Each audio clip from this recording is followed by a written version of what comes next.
Right. Welcome to episode number 137 of the Canadian Prepper Podcast. We are recording on November the 14th, 2021. My name is Eric. I'm the host of the show, based in Southern Ontario. I'm a hunter, target shooter, ham radio operator, and computer geek. As a first responder, I noticed an over-reliance on emergency services during major events, and I started a small preparedness company to help people get better prepared for 72 hours, if not longer. My name is Ian. I live on Vancouver Island. I'm really flaky about showing up, and I've decided not to be here tonight. Wait a minute. No, I'm actually Alan. I'm a safety trainer, first responder, security expert, and overall safety nerd. Who's this Ian guy you talk about? He would be the island unicorn, would he not? The island unicorn. CGN. Oh, we're off to a great start. And I'm Jeff. I'm based in Central Ontario. I'm a target shooter, ham radio operator, and general overall handyman. Hi, everyone. I'm Brad. I'm in Eastern Ontario. I've been in preparedness in some way since the ice storm of 98, constantly trying to better myself as a part-time amateur prepper. And hello, everyone. I'm Darious, located in South Central Alberta. I've been prepping now for a little over 10 years. I'm a local mag leader, and I'm always trying to gain at least a conversation level of knowledge in every topic I come across. It's about damn time we've got you on, too. Yeah. Right? And no more chirping in the live chat. They can chirp us face to face. Exactly. All right. If you want to help support the show and keep the Canadian Prepper Podcast on the air, you can buy some swag. We've got the Canadian Prepper Podcast t-shirt and a tactical Velcro patch. You can purchase that at prepperpodcast.ca. All the proceeds help keep the lights on and the backup generator fueled. Anybody that doesn't have a tactical Velcro patch is a communist. If you are enjoying the show, please take a few minutes and like us on Facebook. Submit a review on iTunes. We also want your feedback, good or bad, or even just a topic you want to cover. You can email us at feedback@prepperpodcast.ca. All right. So we've got some fundamental content for you in this episode. We're going to start off with preparedness-related news articles. Next, we'll let you know what we've done for our preparedness since the last episode. Then we're going to get into the main topic, the basic 8 steps of preparedness. So let's get into the news. So there's been some floods and some mudslides in the BC interior, which is close to some highways. So whether that results in you being isolated or being forced to evacuate, that's not a good situation for anybody. So our best wishes to everybody that's affected, and really hope that this is a confirmation that your preparations are going well, rather than a wake up that you probably should have done this before. Oh, that's right. Also, weather outside is frightful. Hope you've got nowhere to go. Another article, the area around London is getting upwards of 10 centimeters, 4 inches of snow. Hopefully that's real inches, not internet inches. And it's a good kickoff to the winter season. Oh, yeah. I happen to have an article here, too, that is talking about winter and drivers reminding it to take it easy as the first winter snowstorm arrives. I don't know if I'd really call it a snowstorm yet, but we had a few flakes. So, of course, naturally, the magnets in the ditches turned on to pull all the cars into the ditches. So I hate those magnets. Whoever put those in there is a real jerk. That can be funny at times, I guess. But, yeah, kind of sucks. Those are the days I do not miss. Fair enough. But yeah, just a reminder, the snow is pretty much here if you haven't noticed. So if you haven't switched your gear over, time to do it. And I've got a couple of quick things here. So I think everybody kind of knew this was coming with everything that's been going on with things at hospitals and letting staff go or suspending staff or whatever. But now, of course, the hospitals are starting to send out the warning signals and talking about wait times at hospitals and how they're rising and they're going to just continue to get busier. It's an article from Global News, and they're talking about they made specific mention of Kingston Hospital. Funny enough, Kingston was one of the first ones to start kicking their employees out the door, but they claim there is no correlation between that. Take that for what you want. My other article comes from CBC. Don't shoot me. Don't shoot me. I know that the experts, and again, leave it at that as well, because we all know what experts are. that they're telling people, especially in Alberta, Darius, that you should be locking in your energy prices because they're about to take a big spike. I don't think that's Alberta. I think that's going to be everywhere. Yeah, I guess there's good and bad to the locking in the price. If the price goes up, you're good, but it seems more times that happens, people end up getting burned in the end. So it's kind of like when the LCBO threatens to go on strike and they sell $2 billion worth of alcohol in a weekend, and then they have a last minute resolution, and the strike doesn't happen. Yeah, well, it's They funny. still that made they're their saying money. Seems kind of like the same thing there. It's funny that they say this now. We actually noticed it starting last year, January, February. We actually hit a really bad cold snap, and then everybody's prices shot up then. For about a week straight, it hit probably minus 34, minus 35. And then after that, everybody was receiving $400 or $500 bills for gas and electricity because of the heating draw. And then it just never went quite far as down as it was previously after that. So yeah, we just locked in our prices because it was getting ridiculous how much the draw was, and we were quoted as being underneath what most people use for our size house. It's amazing how that works, isn't it? Yeah, it'll be interesting to see, Darius, come next year, whether locking it in helped you out a lot or ended up costing you a bit more, or what it. I mean, there seems to be different opinions on both sides of it. So, with how volatile everything with it seems right now, I expect it to at least help a little bit in the long run. Yeah, hopefully it does.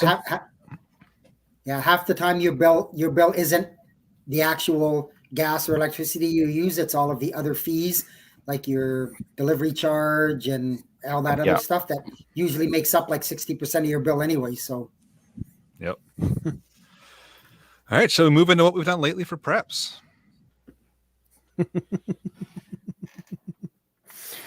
I have done absolutely nothing for preps. I have done work, and more. You guessed it, work.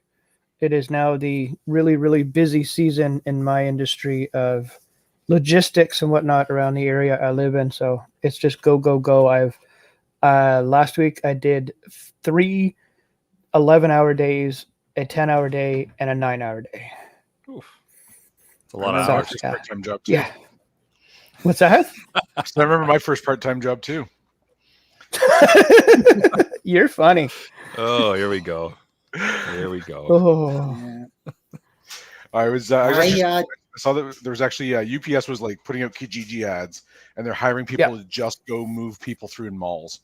And I actually witnessed it. They're like 4 or 5 guys wandering around the mall wearing these UPS vests and like nothing else that's even kind of uniform, just moving packages off of like a 53-foot trailer. It's brutal.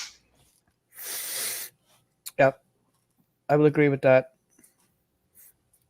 We do lots of work for Purelator, and they usually have 1, maybe 2 53s come in for Purelator to our offices, and then we distribute them.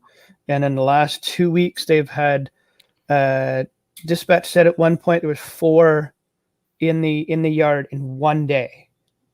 Wow. 53 footers just trying to, and they said it's only going to get worse. Nope.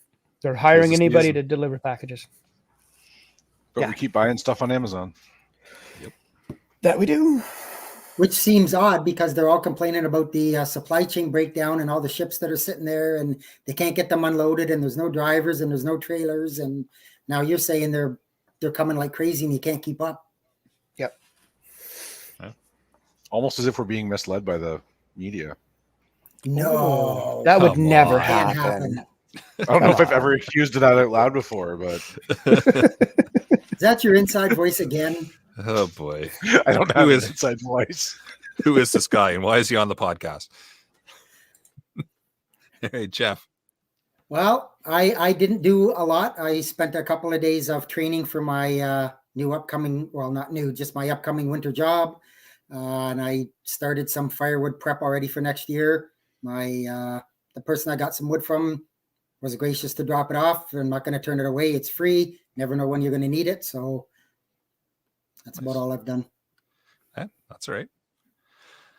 For myself, met up with a listener and played radio for a bit. So he had acquired a new multi-band HF, VHF, UHF radio and wanted to test it out on HF. And I happen to have an HF antenna. So we played around with that for a little while to make sure that it was working okay. And then got WinLink set up after I got my HF rig back. I had sent it off to the shop just for a good once-over. I've had it for a while and have no real history. So I wanted to make sure everything that I can't check was working okay. And it came back with a clean bill of health. So I played around with WinLink and am able to send emails over HF now, which is, I realize, completely nerdy. But hey, I did it. It was fun. It works. And it's a nice backup for some communications if need be. I actually really You want ever to get your dive deep into your that. antenna radio figured out? My antenna radio? Well, no, the antenna of the radio when I was over there, the one that your SWR is way out of whack. Oh yeah, no, that's still causing me issues. Yeah, I got out and did some parks on the air as well this past week, and yeah, the SWR on my mobile antenna is going all over the map, and I got to figure something out. I got something set up wrong, so that's half the fun. Speaking of the radios, Yep, Somebody's repeater just identified. it sure did. I'll try and take on Ian's levels for this week. Heavy on jiu-jitsu training the last few weeks, which has been a whole ton of fun. Sore, battered, bruised, a little bit bloodied. Couldn't be happier. Feel a little bit less like a sea lion attempting to mount coastal rocks, and more like somebody who's moving with purpose. I ordered and received a nice big spool of paracord because I can, and so I did. Yesterday we did an exercise with the search and rescue team, which was a whole ton of fun. Get out in the woods and shake out the kit, make sure that everything works the way it's supposed to. And what else did I do? Gave my little buddy heater a tune-up, which then led to a discovery that my propane tank that I had attached to it had a leaky valve. So I went to disassemble it and it started leaking. Kept hissing at me. So I have one less little green tank. Actually got to meet up with our former panelist, Scott, for a few minutes. And at some point, which may or may not be related to that, I finally got rid of a wood stove in my backyard that was of no good to me. So thank you to the person who took that away on my behalf. I really appreciate that. Fingers crossed. I wonder who that was. I have no I have no comment to the press at this time. Fingers crossed. Who I'll wants have to power throw him under to the bus? my shop by the end of next week, and I'll be able to actually start finishing. So that's my update for the week. It's been a couple of weeks since I've been in, and just because somebody needs to say it, a bunch of CGN deals. Oh, jeez. No matter how much we make fun of Ian, he still decides to not show up. oh, of course. We'll just make fun of him more and more. All right, let's move into the main topic, shall we? So we've got Ian's not Darious here. He's not here. That's weird. I didn't realize Ian wasn't here. Did anybody else realize Ian wasn't here? It's brand new information to me. Yeah. Ian who? So Darious, for those of us for those who especially take part in the live chat every week that we're on, Darious has been with us, maybe not from the exact beginning, but for a long time. And we really appreciate you finally coming on. We got talking about this in the Discord group. Link is in the show notes, by the way, to join up with us there. But Darious breaks down our basic preparedness into 8 sections. So Darious, welcome. Tell us about that, and what where did this come from? Where did you find this these 8 segments? How did this come about? Okay, so I'll start it off by answering that question. Like most decent survival information, I'm not the one who came up with the whole concept of the basic 8 survival model. It was actually aired in 2019 off of another podcast that I was listening to. He did about an 8-minute podcast. Are you cheating on us with other podcasts? Not anymore. He stopped the show. Okay. So I'm going to bring this episode to an end. But yeah, so he did about an 8 to 10 minute episode on just what each of the concepts was, and being the person who I am as far as, prepping and survival, I determined that that was nowhere near enough content for me, and I took all of the titles and concepts and started researching it all myself so that I could pass it out to all of my MAG members, and they could start at least having a concept of what they needed to do within preparedness to get themselves ready. And so, what are the 8 basics? So the 8 starting off, because everybody's familiar with, whenever you hear the basics of survival, you go food, shelter, water, and some of us will add in security on top of that. That only covers a very, very small footprint in survival. The problem with that becomes the psychology of it when you start looking into actually being in a survival situation. A mantra such as food, shelter, water is the order that you're going to start your preparedness in getting ready with that survival situation. But if you're looking at food first when you're trying to survive, you can technically survive for 3+ weeks without food. And there are criteria that you need to meet well before you're in dire straits of starvation. So the way that the basic 8 survival method works is you break it down in what is most likely to kill you the fastest if not done correctly. And then you go down the list towards what is just convenience. So the basic 8 are body temperature, water, rest, food, health, security and mobility, contact, and information. So starting that off, body temperature is the one that can kill you the fastest in a survival situation. That being, if you go to your rules of 3, you can survive 3 days without water, 3 weeks without food, but if your body temperature raises or falls too quickly, you could die within 3 minutes. So 98.6 degrees Fahrenheit or 37 degrees Celsius roughly is what the average adult human body needs to maintain to survive, within about a degree of either of those two numbers. Anything more than about 3 degrees in either direction, and your body goes into a medical shutdown. Just too many complications, and you start to shut down all of your vital organs. And that will kill you faster than anything else if you're in an immediate danger. Luckily for us, it is one of the easier things to control as long as you can prepare ahead of time. So the temperature you can further break down into a couple of different categories: weather and environmental conditions, fire building and shelter building, and then clothing, with the only one that we have no control over would be the weather and environmental conditions. Instead, in order for us to prepare for it, we need to look ahead for our given areas and determine what is the best method of controlling the temperatures that we're likely to expect on both extremes. I know up in Canada here, our weather can get, especially in the winter and especially with the snow falling, really low, really fast. Whereas our summers, depending on where you are, can get dangerously hot even overnight when the sun's gone down.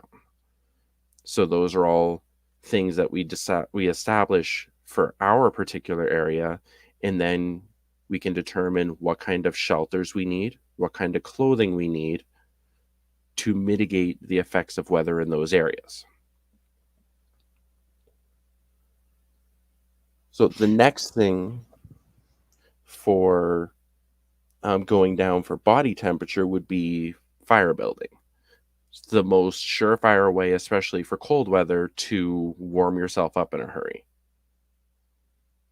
And that comes down to practicing ahead of time, making sure that you have a kit built so that you can light a fire if need be, or so you can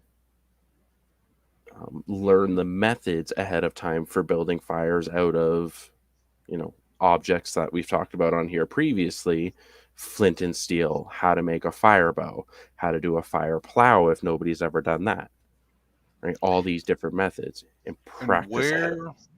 where in that list is your carbon monoxide detector? 20 minutes, 52 seconds.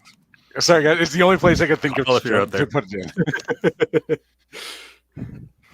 That would be at home where you don't have to worry so much about the survival scenarios. Good answer. And you bring up a good point, and I know we've hammered this home for 137 episodes now, or you know what? Yeah, about that. Yeah, test your gear. Know how to use it. The fire starting thing. Yeah, don't assume you're just going to be able to light a fire in the middle of a bad event or something. You know what Practice. they say about people who assume? Oh yeah, 100%. They're commies. Oh, it's commie Nate. Okay. And the worst time to ever learn what you're doing is when there's 2 feet of snow on the ground and everything around you is covered in a couple inches of ice. Yep. Because then, even if with all the experience in the world, that's a bad day. Okay, so going down after fire building, the best way to control your body temperature would be to find a shelter, or build a shelter for that matter, whichever the situation requires, or whichever is the best option for you given your individual scenario. Learning how to build individual shelters, or how to, say, get through locks to get into a shed or something if need be, to get yourself out of elements, will help to control your body temperature. And then finally, clothing is one of the least looked up and researched parts about keeping your body temperature going. And the differences in the types of materials for clothing and the differences in the layers that you have can mean the difference in life and death. So, And individual. Go ahead. So I want to expand on that real quick, because I was out yesterday in 3-degree weather, and we were planning on being active, right? So we were layering appropriately for it. And the way that we set ourselves up was that if we were standing still, we'd be kind of chilly. But when we got moving through the bush, we were pleasantly warm, but not sweating. And that balance is hugely important when it comes to planning your work, especially in the cold. You sweat, you die. Exactly right. So there's a couple different ways that people will look at layering clothing. The military actually runs a 7-layer system for the different layers of clothing in each individual type. And it all comes down to the materials of the clothing that you're wearing, and then where you want that type of material in relation to the layers that you have on your body. So the levels that the military goes by, level 1 is generally just moisture wicking underwear and t-shirt. The bare basics, that is the level that is closest to your skin. You want that to take any moisture from your sweat, move it away from your skin. Level 2 would be long johns and a long sleeve shirt. Now, the purpose of your level 2 is to take the moisture that is wicked away from your body by your base layer and move it away from the base layer to trap it. Generally, the level 2 gear will dry out a lot faster just by radiating body heat. This will help you to keep warm, and it'll help you to feel dry while you're moving. Level 3 is usually just a lightweight fleece. All it is to insulate the heat. Level 4, they generally do either a puffy air jacket, like an air-filled jacket, something that has a lot of layers, or quilting material works really well for that. And that is just to create another air pocket over top of your fleece. Level 5, they'll just do a light soft shell pants and top. Usually this will also be a windbreaker or plastic material if you're in an area that has a lot of moisture outside as well. If you're hiking in the woods or if you're camping or hunting, generally the level 5 will be where you want to stop at. And that'll be usually just like a rain gear. Super lightweight, but just to trap or stop moisture from coming inside from your environment. The trick with getting the soft shell pants and bottom is you want stuff that fits securely on the top, but on the bottom seams is loose and will also allow the moisture that's being wicked away from your body to evaporate. Going down to level 6 is if you're in more extreme conditions. That's where you'll find your military Gore-Tex top and bottom. Those are usually multi-layer, super thick and heavy, extra protective. And those go on top of everything else if you get to that point. Anything more than that, and you're talking Arctic or conditions where you're looking at a full parka and snow pants on top. And that's usually where you come to your heavy downs and stuff like your Canada Goose gear and whatnot. Those all come down to the materials that they're made out of. So when you're looking at your base layer, generally it's made out of either wool, silk, or some of the newer market synthetic materials. Wool is a combination of moisture wicking and water repellent, but the issue with it is that it's much more expensive, and a lot of people have issues with how wool feels directly against their skin. I find it with wool, once it gets wet, whether it's outside or inside influence, it sounds like cotton balls being broken apart. Yeah. If you're walking on that, I understand why people have an issue with that. Yeah, exactly. The nice thing about wool is that, especially depending on the type of wool, a good quality merino wool will keep you warmer even when it is wet. Well, it retains something like 80 or 85% of its insulation value when it's wet, right? Something like that, yeah. Next would be the silk. The issue with this is that it feels more comfortable, but it's usually super expensive, and it doesn't trap heat as well. It does wick moisture a lot better, though. But silk will break down a lot faster. It's a lot weaker material. That's one of the reasons why you can get stuff like a silk sleeping bag liner. Easier to wash than an entire sleeping bag, will trap heat, and it's moisture wicking. Next is where you go into your synthetic materials, which most people are familiar with. Polyester, polyethylene, and a lot of the microfiber-based fabrics. They're inexpensive, easy to maintain. Most of them are just, machine wash whenever, hang to dry. The issue with the synthetic base layers is that they don't trap as much heat usually, and they trap smells a lot more. And that's where a lot of people run into issues with them. Anybody who's done sports with like the polyester base layers and that will definitely know the smell of that. Oh yeah, my son gets in the car after hockey game. Oh boy, that's open all the windows and ventilate well. Yeah, exactly.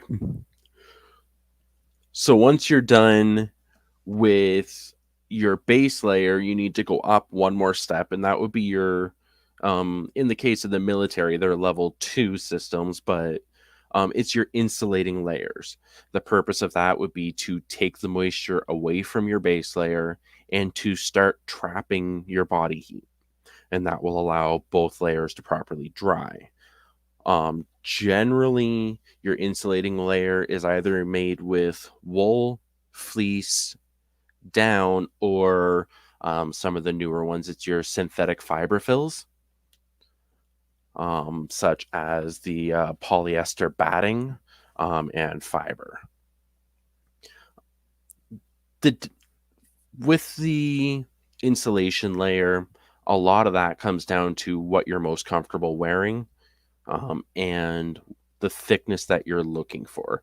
The whole point behind it is just to increase the heat on your body. The layers above and below it will deal a lot more with the moisture wicking. So generally just a light fleece sweater or a light wool sweater, not super heavy, will address what you need for the insulating layer. Now, So you when may be going to touch on this, Darius, but where would Gore-Tex fit in on that? Would that be a level 2? Gore-Tex is usually not a level 2, actually. The Gore-Tex is much further down. That's what the next step is. It's called the shell layer. So the Gore-Tex is your outer layer that creates the protection from the elements. So your outer shell. Generally, those are designed to wick moisture from the inside and to prevent moisture from passing through the membrane from the outside. And that's where you get your different levels of water repellent, your different levels of breathability, zippers on the sides, and stuff like that. So that'll be your outer shell layer. They're also the more durable, so that it will not only protect you from elements, but protect you from hazards such as trees, rocks. You don't want to rip all your clothing apart. So you get these more durable outer shell layers. And then you get your waterproofing and whatnot to go over top of that. If you need more, say, like the thin rain shells just strictly for water prevention, or ponchos and such.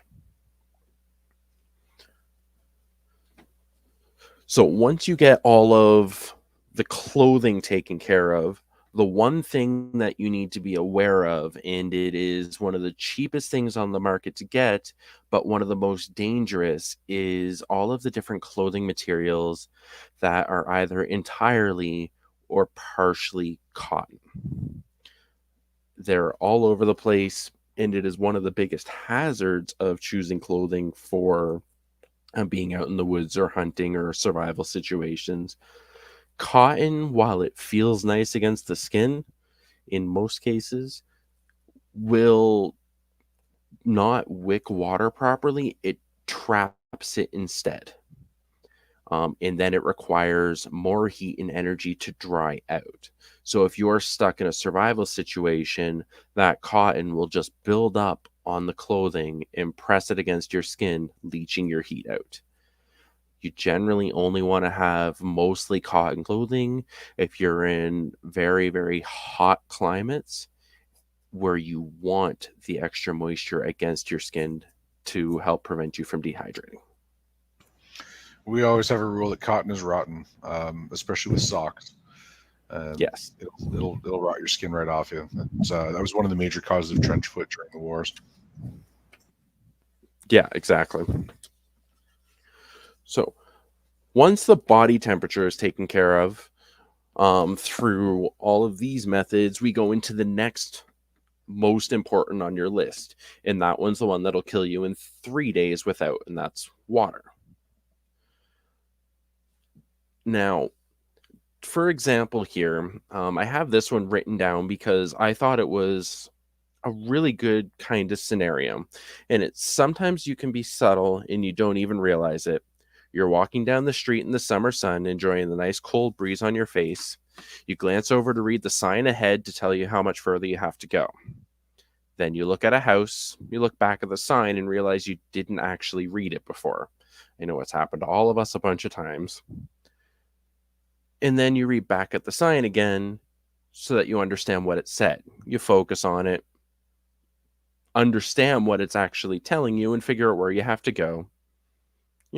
After concentrating for a bit, you decipher it, go on your way. Not noticing that the confusion you are feeling when you're trying to read that the first time is generally the starting signs of dehydration. It's that low level lack or reduction in cognitive ability. And it's so subtle that 90% of the people it's happening to never realize it's happening. Now, the average adult human body is made up of about 60% water. To put it into perspective, a 200-pound adult male, roughly 120 pounds worth of water. In low activity levels, the person will sweat about 1 liter per hour. Now, if we convert it all over into even units, 1 liter of water is 1 kilogram or 2.2 pounds. So 120 pounds of water in a 200-pound male, it'll about 2.5 pounds an hour. You're looking 54.5 hours worth of water total in the entire human body. And that's if you had nothing but straight drain. And that's at next no activity. Yeah, I was just saying that doesn't account for sweating. That doesn't account for talking or working or digesting or anything else.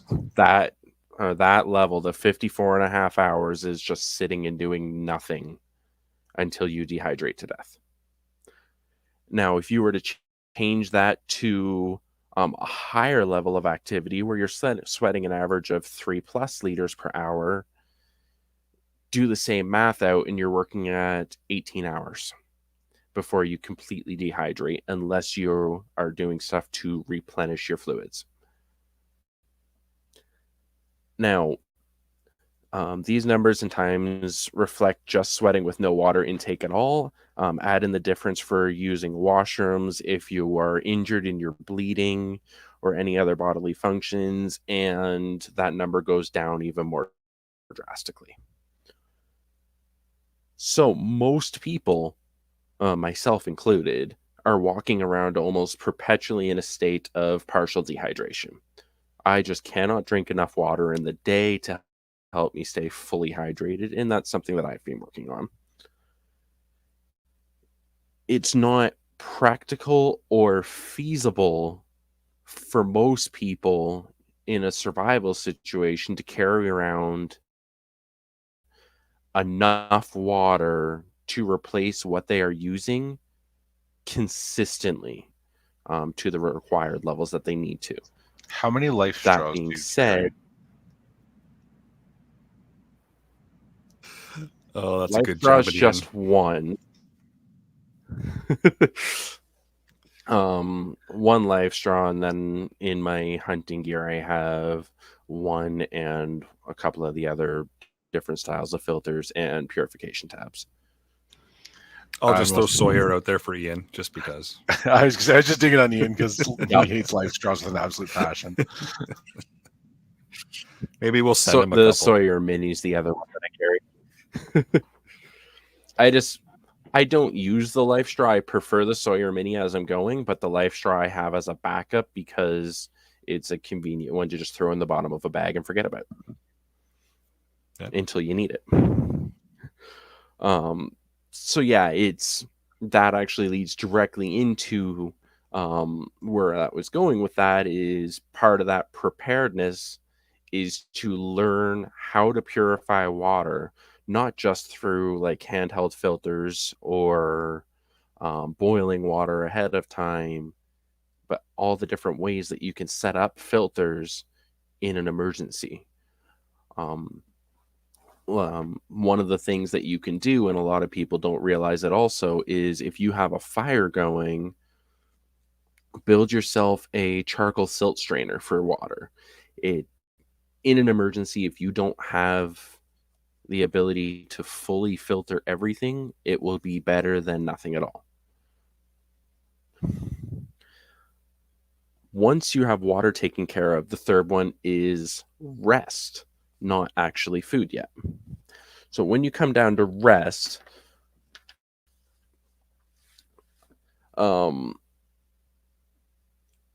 it's a lot more subtle than people realize.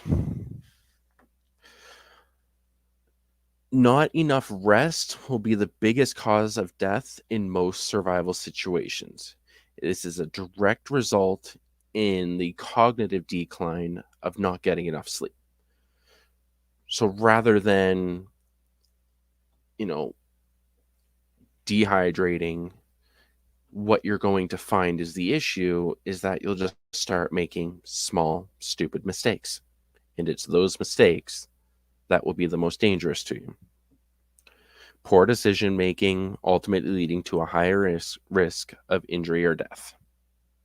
Now, the Walter Reed Military Medical Research Center actually conducted a study over a 20-day period on the combat effectiveness of artillery personnel in the US military. And this was with varying levels of sleep per night. What the study found was that troops who received over 7 hours of sleep a night were able to perform with near 100% efficiency. When that number changed to exactly 7 hours of sleep a night, their efficiency dropped to only 82%. At 6 hours, this was 64% effectiveness. And at 5 hours, it went down to nearly 29%.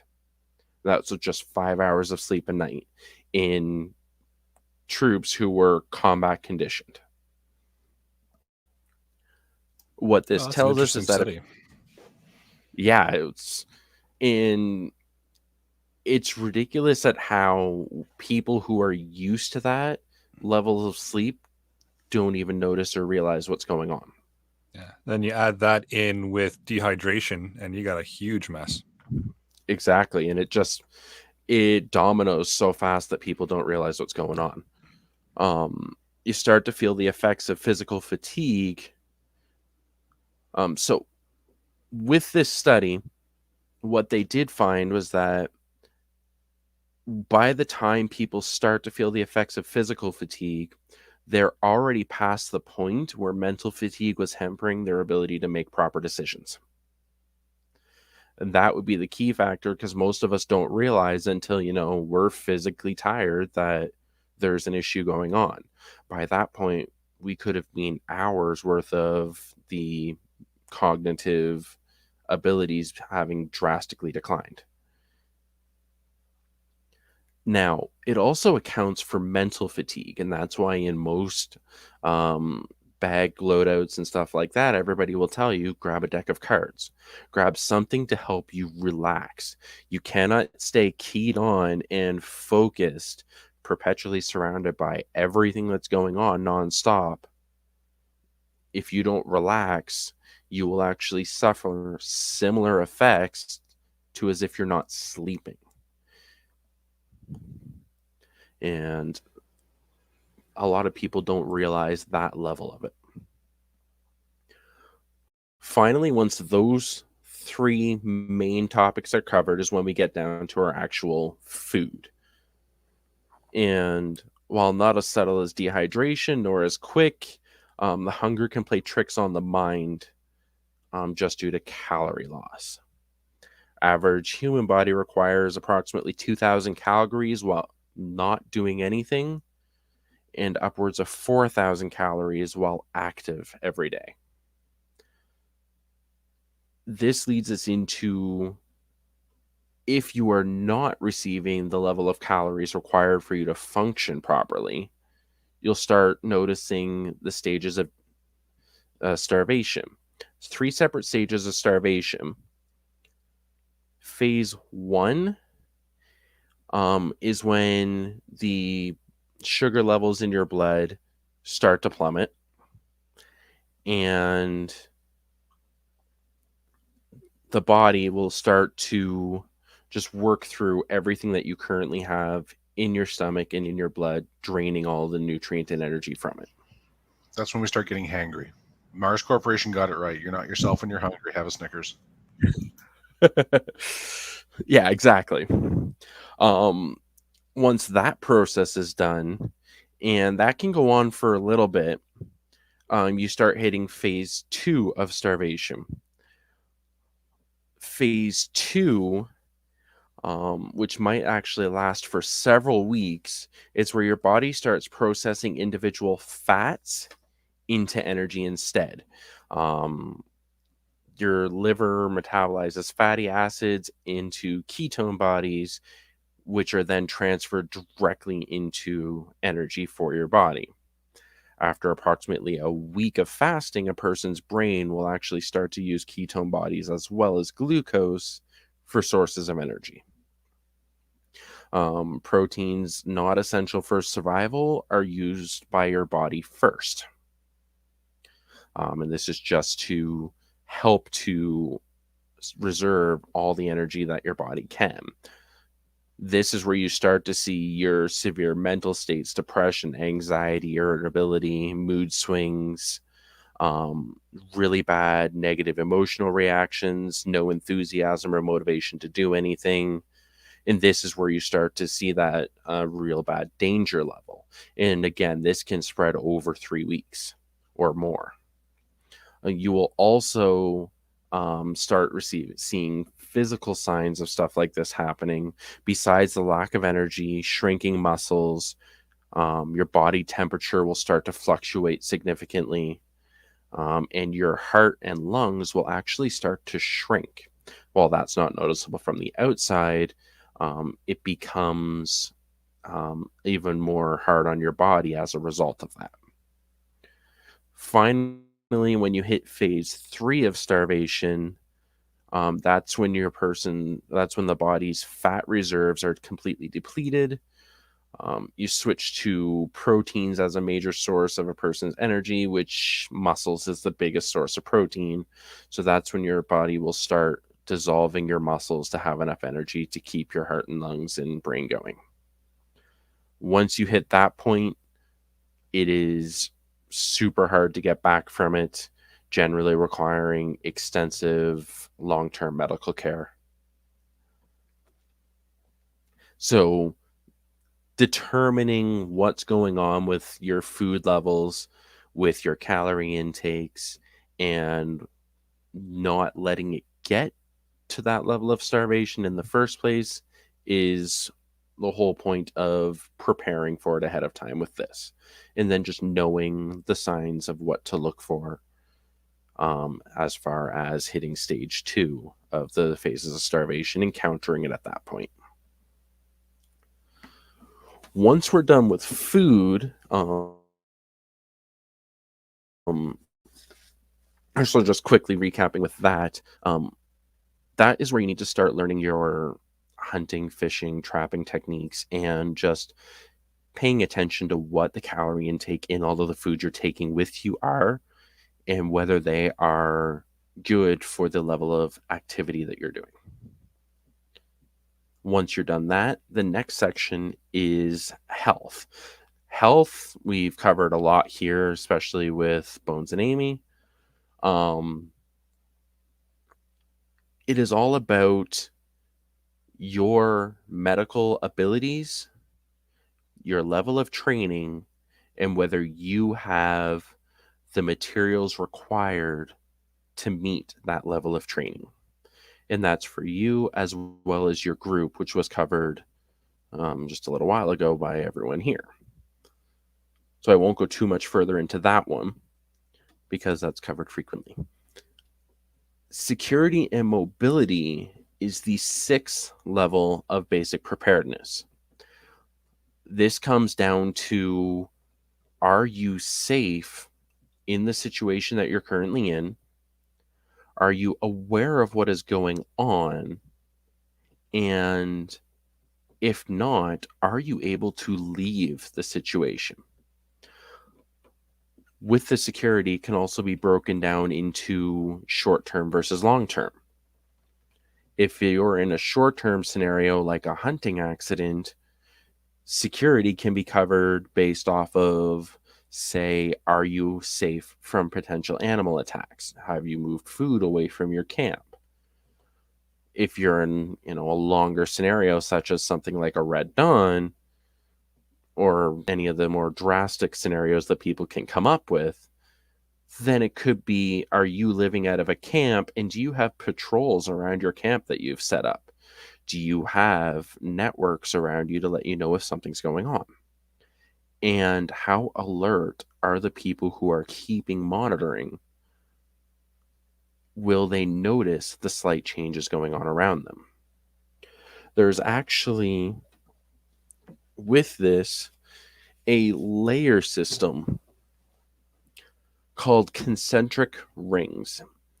It is, a lot of it's based off of old native trainings and such. And what it is noticing what's going on in the wilderness and in the areas around you that you cannot see or hear based off of what's going on in the environment around you. Such as, say you're out hunting and you notice there are deer cresting over the hill in front of you and coming down. Well, it could be likely that there are hunters on the other side of that hill, or there's some kind of threat that have pushed the deer up over the hill. While you can't see them or hear them, being aware of just what's going on in the environment around you, similar to a spider's web, where the spider will know, based off of the vibrations in the web, where each point was touched. Next, the final two are contact and information. Contact is all about having a network and the ability to send and receive information within that network. This is where stuff like your ham radios come in. It also covers the ability to make contact and be rescued if required in an emergency. Having pre-designated contact methods. So not just the radio, maybe you go straight back to native folklore and legends and go smoke signals and drums, whatever your group has worked out. Do you have designated writing methods and codes that you use? Computers and emails if it's not a grid down scenario. Anything that you can just needs to be pre-established, well-trained and rehearsed. Finally, information is number 8. Information is all the accumulated data and instructions that you can find. This is what you'd like to have on hand, but isn't necessary for you to survive. PDFs, books, maps, how-to guides, anything that if you have a situation for any length of time, you're able to look up and research what you need on the go when you don't necessarily have the outside resources like this podcast to help. Putting all of those together, these basic 8 principles, you can start setting up any kind of bags that you require, any kind of plans with your mags, by doing a section for each one of these topics. Determine your clothing and such for your body temperature. What do you have in a bag that's specific towards water filtration or storing water for your water replenishment? For rest, you need to look into how much you're sleeping in just your everyday, as you go around, and determine how you can adjust your schedule so that you're not walking around already too tired before something happens. Look into how much your calorie intake is on a regular basis. Are you already at a level of borderline starvation just from what you eat? Do you intake enough calories as you go every single day, and how can you adjust that to help regulate how much you have stored within your body energy wise compared to what you're using. Set up training for first aid ahead of time and make sure that your kits match the level of training that you are able to provide. Also, make sure that anybody who you are regularly with receives the same training and equipment. That way, you're not the only one who's reliable when it comes to assisting with this. Determine what you're going to do to make yourself secure ahead of time. Learn how to do things like tracking animal sign in game. Learn about the concentric rings. One of the techniques that was actually used to teach this by natives and in ways away was going into the woods without having a time limit or a destination in mind. As soon as you have a time limit or a destination in mind, you stop paying attention to what's going on around you. You're just looking at where you have to be when. If you go into the woods without a time limit or a destination, you'll start to pick out all of the different things going on around you because there's nothing else to notice. There's nothing else to think about. You just let it be. Sit down, relax, take a nap if you have to, and just pay attention to what's going on around you. And then you take that information and you start evolving it into how does that help you to be more aware in an emergency situation? What are the things that you start to notice that you may not have known before? All of this information adds up and helps to keep you safe. And then for mobility, start planning how you stay mobile in an emergency, whether that be a vehicle setup or bug out plans or, extraction routes if you're doing military operations. All of these little things that if something happens, you can get away from the danger rather than having to face it. For contact, work out all of your different methods ahead of time, write them down, pre-program radios, set up a network of the people who you usually contact. Take information from or contact information about relatives who are not in your immediate area and make sure that it's in a location that you can access it in an emergency. You may not have to leave and head off into the woods when you can just call, a friend or a MAG member or a relative the next province over and go, hey, I'm coming to stay with you for a little bit until I can get back on my feet. Most times that'll be the better scenario. Also, make sure that you have copies of all important documentation with you. So that way, in that level of emergency, you don't have to go searching, through a burnt out house to see if your passport survived. That also goes into the information. All of these books and PDFs and everything that you have accumulated, or your maps or how-to guides, make sure that you have a spare copy of ID, passports, insurance information. Try keeping some of it onto a secure drive or a USB. Keep it in a backpack with you. That way, if you can't go back to your house to get anything, all it requires is you plugging it into a computer and pulling up your information. You have copies of it all. Even if it's just a photograph, it'll be enough to assist you with getting your documents replaced. Once you set up those full 8, you make a section in your bag for all of them, you'll find that your level of preparedness has drastically increased, and you haven't really done a lot more than just thinking ahead of time about each of the 8 topics. Well, that's a fantastic list, Darius, and thanks for taking the time to share it with us. it really gives people a starting point and a method to actually help organize themselves. Because I know a lot of people jumping into the preparedness world, or people that have been in it for a long time too, don't always necessarily have that, I'm going to do this, I'm going to do this, I'm going to do this. They kind of focus on one thing and get that tunnel vision. And that's the one thing they focus on, and that's all they kind of worry about. So having this decisive list of the 8 topics here that you discussed really gives people a really broad overview of all the different areas they should be hitting and in what order. And I think it's a great list to kind of base your preps around. It's absolutely a great start.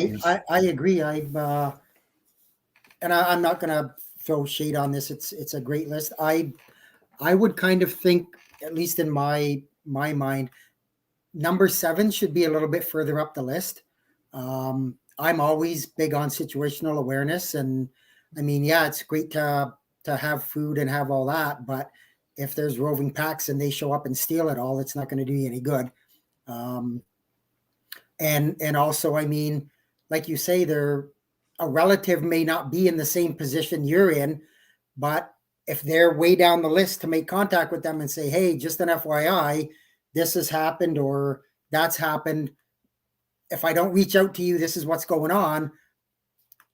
If you don't get to that or be able to get down to that, nobody else in the outside world is going to know what's going on. So that's just my opinion. I mean, everybody has their own way of doing things. And I mean, outside of that, I mean, I think the list is fabulous. There's a ton of information in there for people to get started, to get ideas. And as they do it, they may, like I do, they may say, you know what, I'm going to adjust my list a little bit, and I'm going to move this one up here and I'm going to move that one down there. I don't really think there's a perfect way to do it. It's what's going to suit you the best. Exactly. And just going off what you said, it makes perfect sense that depending on the situation that you're in, rework it to suit your needs the best. If you're at a position where you can contact a relative, generally you're not as worried about, are you going to be starving in the next, day? Or you're not at the position where you're running low on all of your stuff, because if you're in a survival scenario and you're running low on everything, if you can reach out to a relative that would solve that, it would actually already take care of the prior numbers in your list.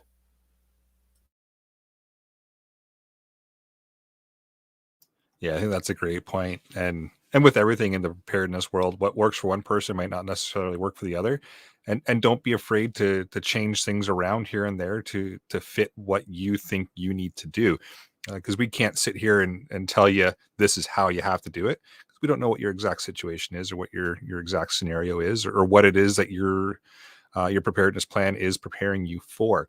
So yeah, don't look at the list as something that has to be followed and it's written in stone and it can't be changed around. It absolutely can, but it's a great list to kind of get you started, get you focused, and get you organized, which is a key thing in order to make sure everything is ready to go, just in case. And this is kind of despite the fact that it's been an hour and 4 minutes so far, this is still a pretty high level introduction to this. We can dig a whole lot deeper onto this with Darious, with all the panelists, and with every other member of the community that is involved on our Discord channel. So check that out. The link's in the show notes. The link is up in the live chat.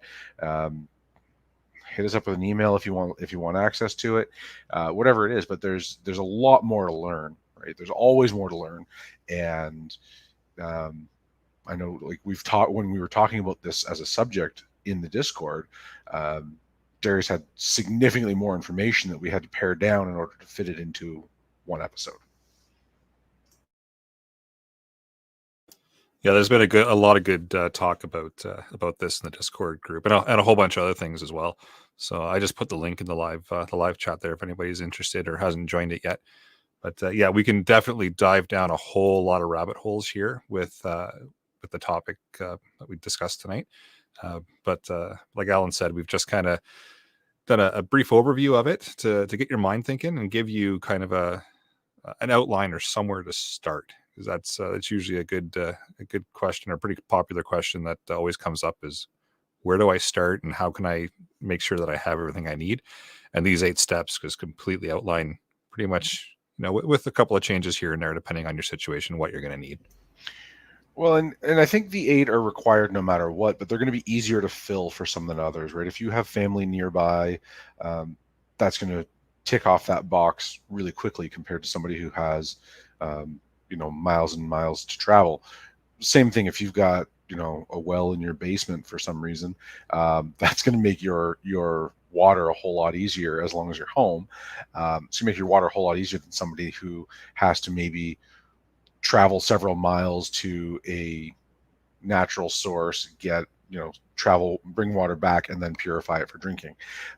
So everybody's going to have their own priority levels. Everybody's going to have their own ways of going about it.